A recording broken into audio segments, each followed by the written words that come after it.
Dans Genèse 12:8, nous lisons « Il se transporta de là vers la montagne, à l'orient de Bethel, et il dressa ses tentes, ayant Bethel à l'Occident et Haï à l'Orient.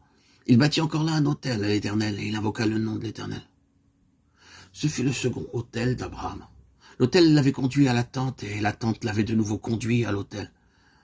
Si ce que nous possédons ne demeure pas sur le principe de la tente, cela prendra racine, il n'y aura pas de second autel. Lorsque nous avons tout consacré à Dieu, il laisse certaines choses dans la tente. Cependant, nous ne pouvons pas en disposer comme bon nous semble. Tout ce qui se trouve dans la tente doit être passé par l'autel et de nouveau replacé sur l'autel. À n'importe quel moment, Dieu peut nous dire « Je veux cette chose ». Si nous la retenons en déclarant « Elle est à moi », alors dans mon cœur, j'ai renoncé à l'autel et je ne peux pas dire à Dieu que ma vie lui appartient. Nous avons pu dresser le premier autel, mais à cause du temps qui est passé, nous avons pu accumuler beaucoup de choses qui nous ont détournés du principe de l'attente. Si l'on est ainsi, il ne peut y avoir un autre autel. Cependant, combien cela est précieux si nous demeurons toujours sur le principe de la vie, de l'attente, de pouvoir dresser un second autel. L'autel conduit vers l'attente, Genèse 12:8, nous dit « Il se transporta de là vers la montagne à l'orient de Bethel, et il dressa ses tentes, ayant Bethel à l'Occident et Haï à l'Orient. Il bâtit encore là un autel à l'Éternel, et il invoqua le nom de l'Éternel. » À partir de ce jour, Abraham vécut dans une tente. En réalité, il vivait dans une tente avant cela. Cependant, ce n'est que lorsqu'il dressa l'autel que la parole de Dieu introduisit cette notion de la tente. Certains se demandent si je donne tout à Dieu, ne dois-je pas vendre tout ce que je possède et offrir tout mon argent? Si je me consacre à Dieu, combien de meubles dois-je avoir chez moi et combien de vêtements dans ma garde-robe? Il y a des gens qui sont perplexes à l'égard de telles questions. Toutefois, nous devons nous souvenir que nous devons vivre dans ce monde. En ce qui concerne notre vie devant Dieu, tout doit être vraiment placé sur l'autel. Mais sur l'autre versant de notre vie dans le monde, nous avons encore besoin de certaines choses du domaine matériel. Il nous faut des vêtements, de la nourriture et une demeure.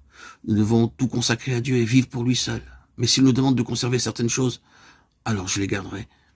Quoi qu'il en soit, nous devons appliquer le principe de l'attente à l'égard de tout ce qui nous permet de conserver, car il nous les restitue pour faire face à nos besoins dans ce monde.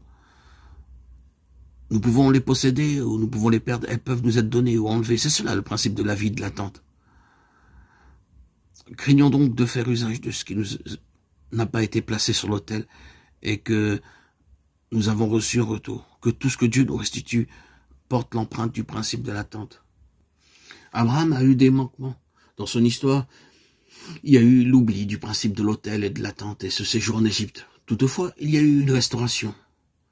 Comment ce recouvrement a-t-il pu s'opérer? Genèse 13:3-4 déclare « Il dirigea ses marches du midi jusqu'à Bethel, jusqu'au lieu où était sa tente au commencement entre Bethel et Haï, au lieu où était l'autel qu'il avait fait précédemment. Et là, Abraham invoqua le nom de l'Éternel. » Le recouvrement peut avoir lieu si nous retournons à l'autel et à la tente. Quelqu'un parmi nous a-t-il failli?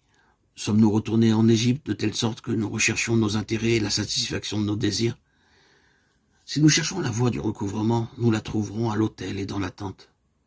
La restauration de la vie spirituelle d'Abraham nécessitait un retour jusqu'au lieu où était sa tente, au lieu où était l'autel.